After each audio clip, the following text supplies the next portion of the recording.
We have an IMCO New York Solo Deluxe, made in USA.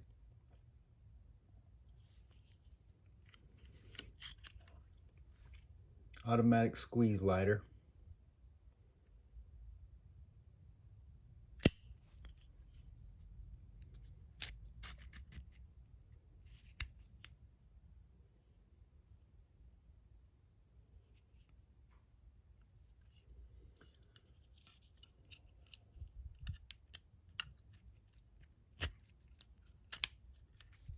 This was a advertising lighter for Keystone Pipe and Supply Company. Looks like Wisconsin, Milwaukee, Wisconsin. There's a phone number there. It's very, very dull.